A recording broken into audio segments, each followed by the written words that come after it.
Assalamualaikum warahmatullahi wabarakatuh. Selamat malam, selamat pagi, selamat siang, dan salam sejahtera untuk kita semua.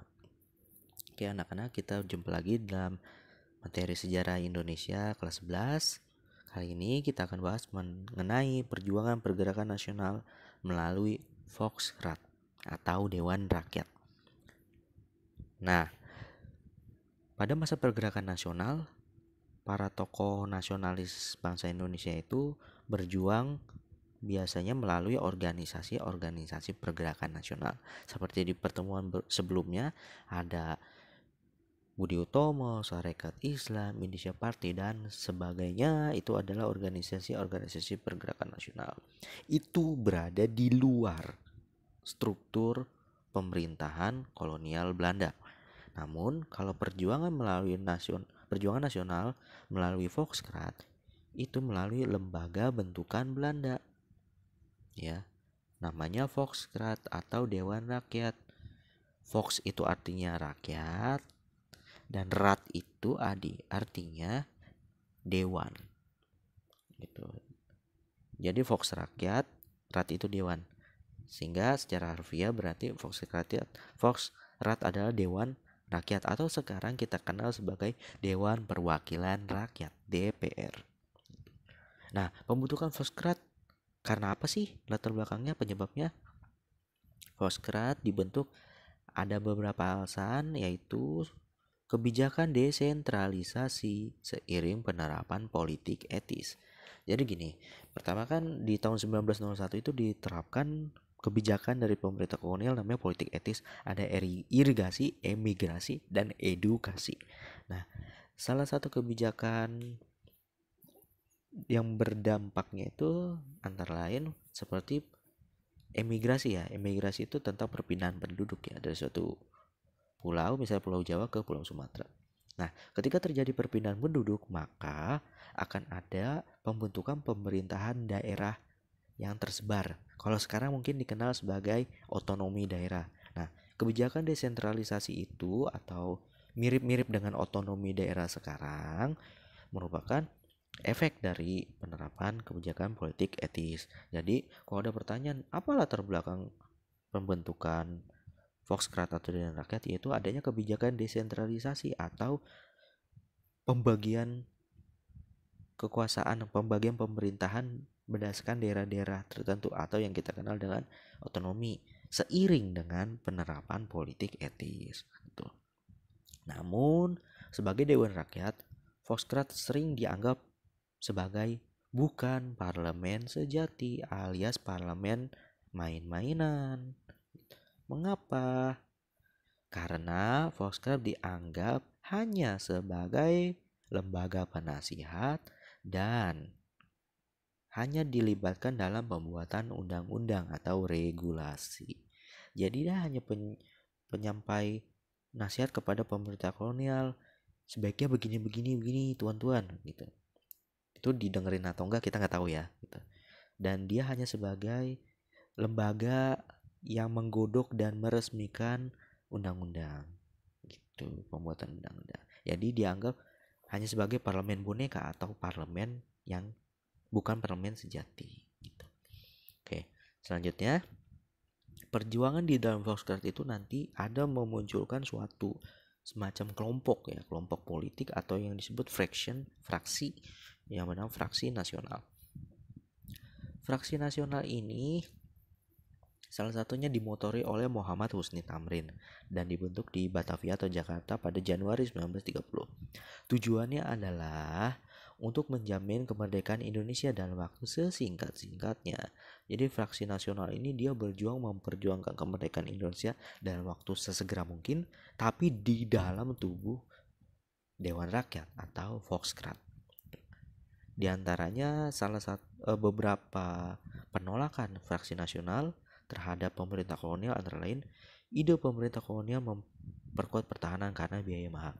Jadi pemerintah kolonial ini di tahun 1930-an menaikkan anggaran untuk kebutuhan pertahanan atau militer karena pemerintah kolonial khawatir, Belanda itu khawatir kalau pengaruh fasisme dari Jerman, fasisme dari Italia itu akan mempengaruhi Belanda, dan Belanda juga khawatir daerah jajahannya akan terpengaruh oleh arus fasisme, sehingga dia memperkuat pertahanannya. Namun, kebijakan penguatan pertahanan ditentang oleh fraksi nasional karena akan menimbulkan anggaran yang banyak, biayanya mahal, sehingga menyusahkan rakyat di Hindia Belanda atau Indonesia.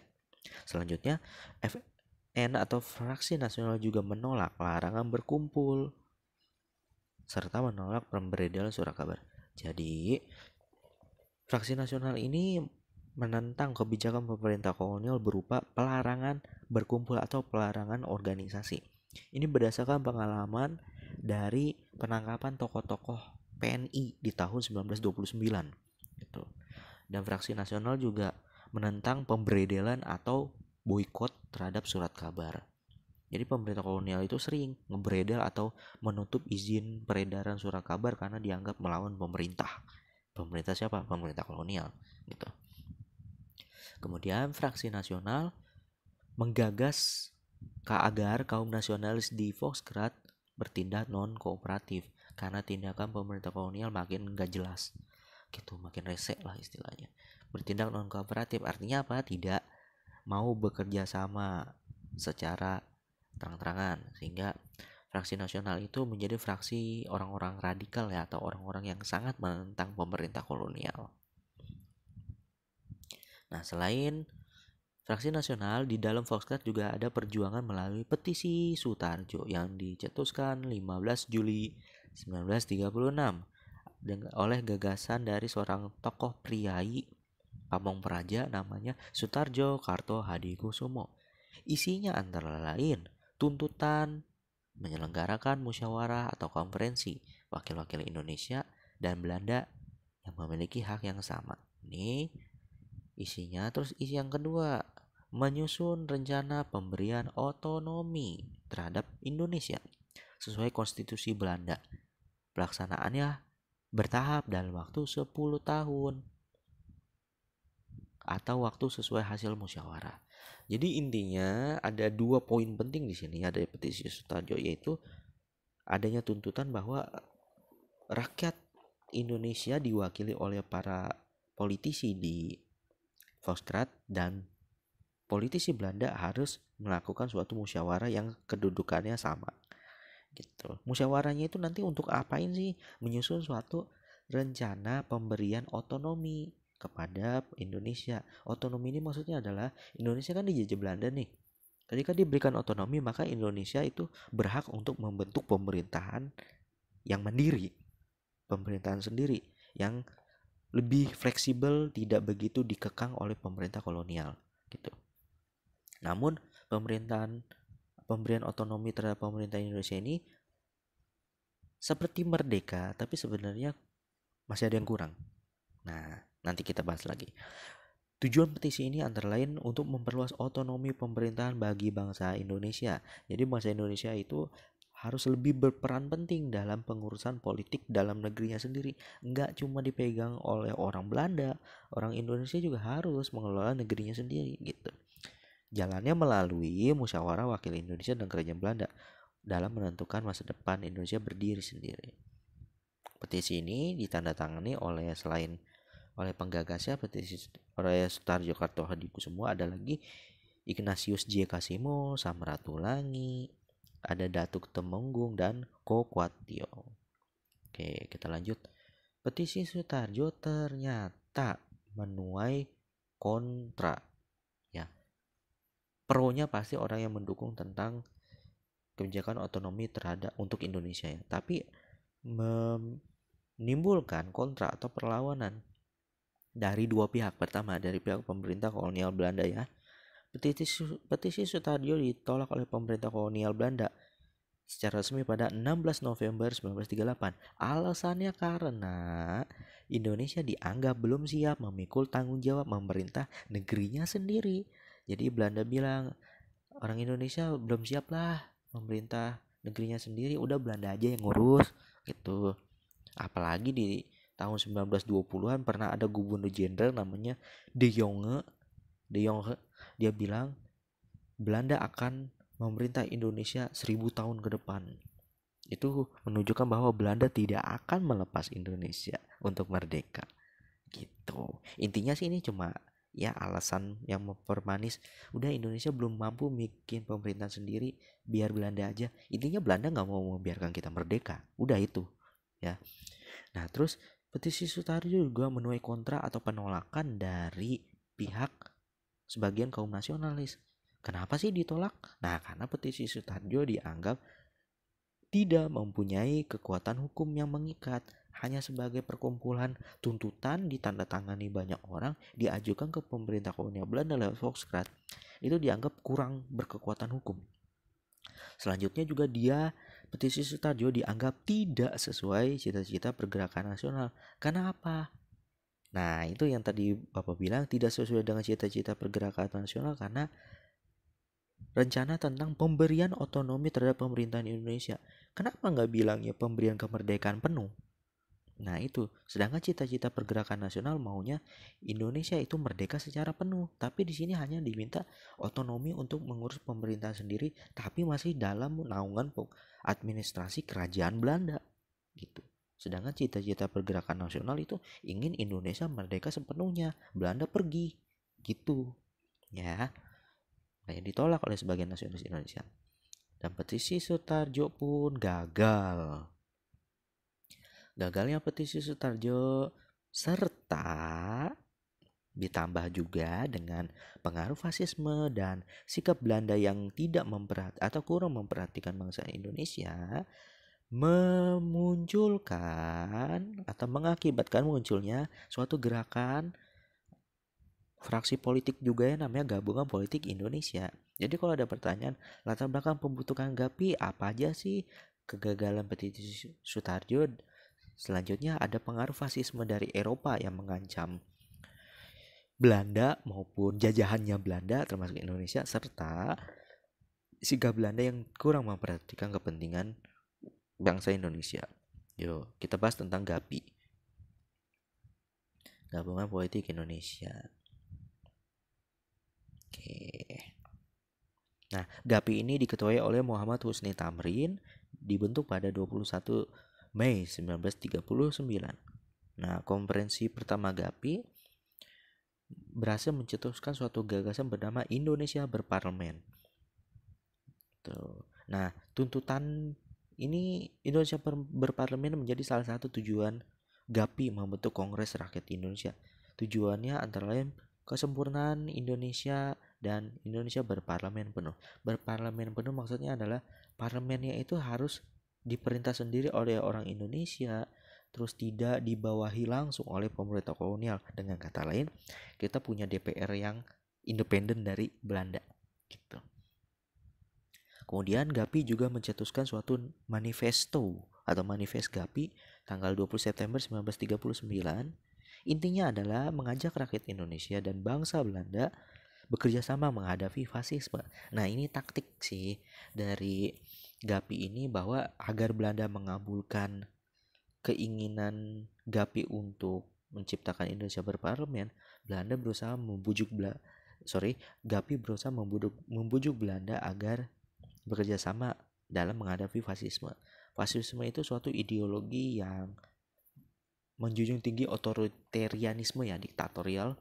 Contohnya yang menganut fasisme di tahun 39 itu ada Jerman di bawah Nazi dan Italia di bawah Benito Mussolini ya. Nah, 20 September itu 1939 sudah terjadi Perang Dunia Perang Dunia 2 yang memang sudah diawali di awal September 1939. Jadi Belanda juga khawatir negaranya akan diserang oleh Jerman ya. Manifest itu akan berhasil jika rakyat Indonesia diberi hak dalam pemerintahan. Itu syaratnya. Jadi GAPI itu akan mengarahkan rakyat Indonesia untuk membantu Belanda menghadapi fasisme jika manifesto itu dikabulkan dan rakyat diberi kesempatan dalam berpemerintahan. Gitu. Kemudian 1 tahun setelahnya, Agustus 1940, GAPI mencetuskan suatu resolusi, yaitu mengganti Volkskrant dengan parlemen sejati. Karena berbagai tuntutan dari petisi Sutarjo, GAPI itu tidak digubris ya oleh pemerintah kolonial, sehingga Volkskrant itu dianggap nggak berguna ya. Jadi Foxcrat dianggap udah ganti aja lah dengan parlemen yang bener-bener parlemen gitu. Karena Foxcrat cuma jadi boneka Belanda doang gitu loh istilahnya. Yo, sebagai respon terhadap resolusi GAPI tentang perubahan ketatanegaraan tadi, tentang mengubah Foxcrat dengan parlemen sejati, dibentuklah suatu komisi namanya Komisi Visman. Jadi kalau ada pertanyaan, apa latar belakang pembentukan Komisi Visman pada 14 September 1940 adalah sebagai respon atau tanggapan terhadap resolusi GAPI tentang perubahan ketatanegaraan. Komisi ini diketuai oleh Dr.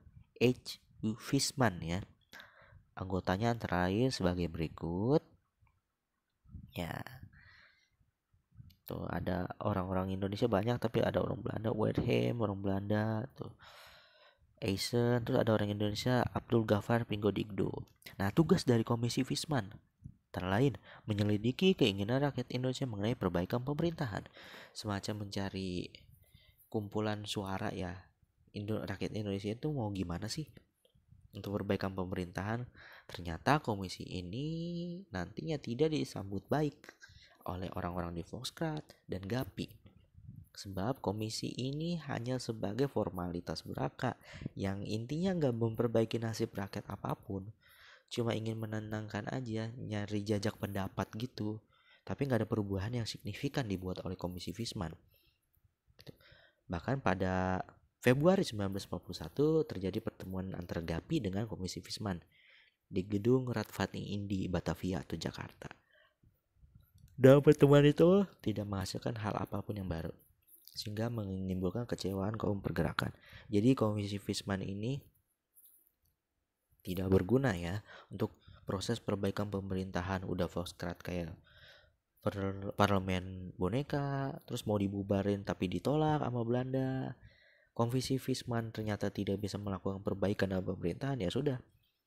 Februari 1941, 1 tahun berikutnya Belanda nanti juga akan habis masa pemerintahannya ya, ketika Jepang datang menduduki Indonesia sejak 8 Maret 1942 gitu. Jadi Belanda ini di tahun 1940-an udah ketakutan dengan fasisme Jerman, fasisme Italia, bahkan fasisme dari kekaisaran Jepang yang sudah mulai merangsek masuk ke wilayah Asia Tenggara ya sejak awal 1940-an. Nanti datang nih tentara Jepang di awal tahun 1942 dari Januari, Februari, dan nanti tiba bulan Maret menguasai seluruh Pulau Jawa. Dan pemerintah kolonial Belanda runtuh ketika 8 Maret 1942 dengan adanya perjanjian Kali Jati. Gitu.